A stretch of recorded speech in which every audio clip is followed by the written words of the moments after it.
Welcome to Mr. NHI's Human Identity in the Hot Seat. We have Neil here from SailPoint. Are you ready, Neil? Yeah, I'm ready. Let's do it. Okay. Good to see you again. So when did you personally realize that NHIs was a top tier security risk? You know, NHIs have been around for a very long time, about as long as we've had any sort of user accounts in systems. So they've been around for a very long time. I think where I first personally have realized it was when we really got in the governance space, started having these human accounts and we correlate those to human identities. But then you'd have all those junk drawer of all these other things that people would say, well, what do I do with those? They're all sitting there uncorrelated. We go, well, what are those?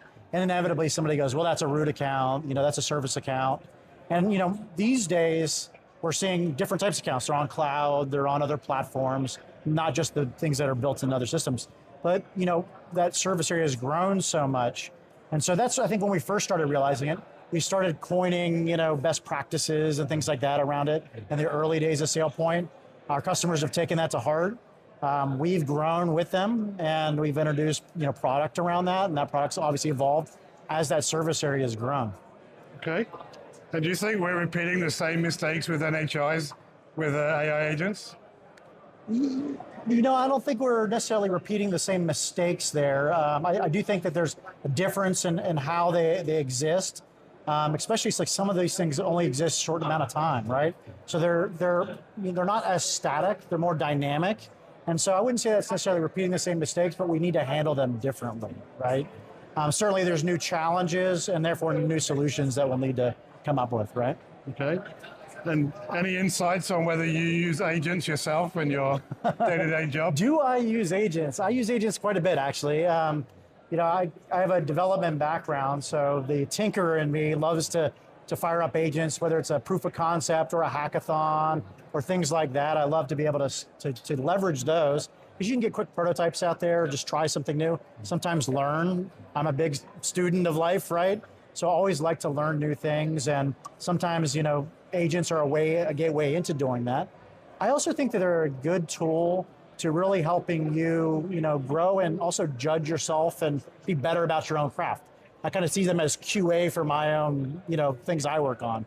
So if I'm writing something, I'm like, well, let's get an agentic opinion on this, or maybe what is the critic of whatever I had to say? Let's criticize it. That's a great answer. Yeah. I'll have to remember that next time I get asked it. Okay, and is IM for AI more important than AI for IM? Oh. I don't know if one is necessarily more important than the others, unless, you have a burning pain, right?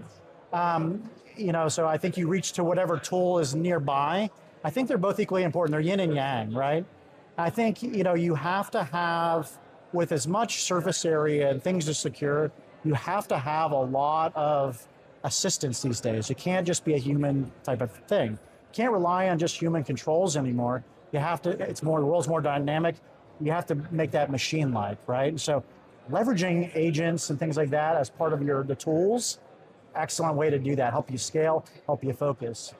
I think beyond that, though, agents are something to be secured, right? And so I think we're on the tip of that iceberg. The world is still, very immature there, but we're starting to see some of the fears around this stuff.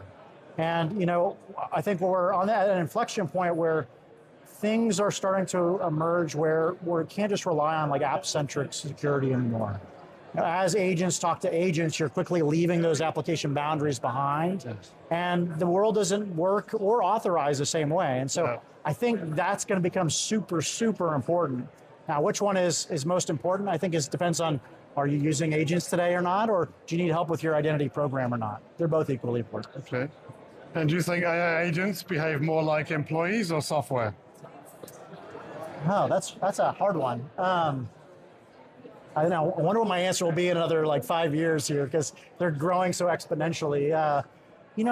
These days I think we think of them as tools more. They're not really, people necessarily, or they don't really do people-like things. But I think they're starting to get there, right? Now, I think also a lot of these agents have tools and capabilities that are built and interacting much like your infrastructure and your workloads and stuff like that. And so for that, they kind of more are machine-like in that aspect. So my answer is kind of more machine-like right now. Hopefully, maybe that changes. They're more human-like in a positive way, I hope. Well, we'll see, right? So a great answer. And do you think PAM's going to dramatically change with AI agents? I think so, yeah. I think it has to. I think PAM has to shift. I think you have to also look at PAM of what is privileged and where does that privilege hide? Because privilege is a shade of gray, right? Not on or off. It's not privileged or not privileged. And a lot of that privilege is understanding the composition of those access rights. And the things, the data that leads to, the cloud resources that leads to, the on-prem resources, wherever those things may lie, understanding that, and then figuring out, okay, well, if that's the real world, that's the reality layer, then what else is meant to be secured? How do I start to secure that? What hasn't been secured so far? And I think there's a lot of different tools to secure that. We're seeing, obviously legacy privilege has different things, accession reporting and, EPM solutions. There's a lot of different ways as security practitioners we secure things. And, I think that's only going to increase, right? As we get into agentic stuff, there's going to be ways we're going to start to, hey, look, this is privilege. We're not going to give that standing access. It's going to be more dynamic, right? Maybe if these are workloads that are spun up and an agent is calling those workloads, then we got to track that. We got to monitor it. We got to watch the intent, understand kind of how that thing is shifting and drifting in relation to its privileges, right? Okay. And do you think it's truly possible to govern and manage agents? I do. Yeah, I absolutely think it is. I think there's certainly, notwithstanding the challenges of the world that we're pointing out today, right? I think we're all looking at this and going, wow. But I think these are things that we've seen, and these have been challenges we've all had as security practitioners for a long time. There's just not been a true, need to solve those in maybe a more dynamic way.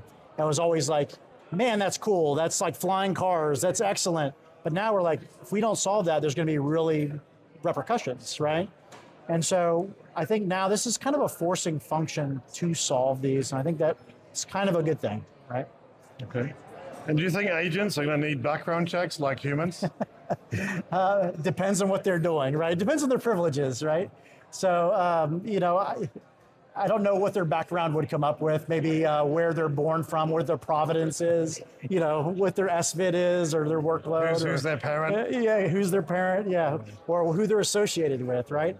So maybe their background check will be a little bit different than my background check, but, we'll see. Can they be offenders like humans? You send them to jail. Yeah, send them to jail, right? It's like an agentic quarantine or something like that. So. Right. And are you seeing organizations putting time to market ahead of security controls for agents? Yeah, I mean it's interesting. When I talk to a lot of other cybersecurity executives, I see kind of two different categories here. I see one category is oh man, we're not ready for this. We're going to wait and see. I see another category where it's, hey, you know what? We're going to play with agents, we're going to use it, but we're going to control it. And we're going to do it in this little use case, and that's it.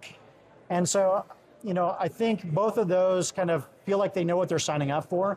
But I think the other aspect that both of those are also ignoring is the fact that they don't know what they don't know, right? And so there's this principle that all of your systems, all of your IT right now is being agentified as we speak, whether you like it or not. And you may say, well, I can turn that off. You can't turn it off on all systems. And some of these systems, they come with it baked in. And if you can't turn it off, what's your alternative? You're going to go change your IT real quick? How long does an IT project take, especially at scale?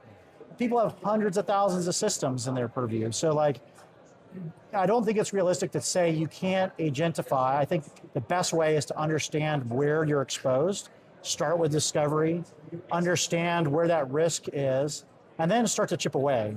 How am I going to reduce that risk over time and, clean that up, right? You're going to take a risk-based approach, right? That's right, risk-based approach. Okay.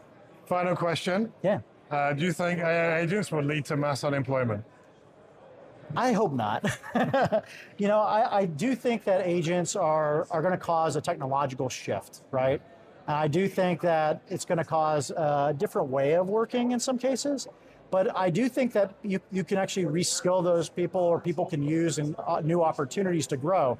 I like to look at, there's an IKEA case where they used agents and to replace some of the call center service stuff they did, right?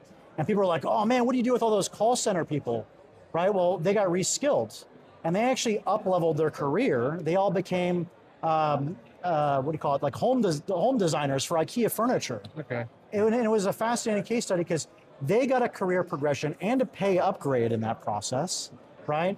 The customer got a net benefit out of it because they had better customer service, agents got their answers done faster, and they actually were able to provide a service to the customer that they didn't know they ever wanted, right?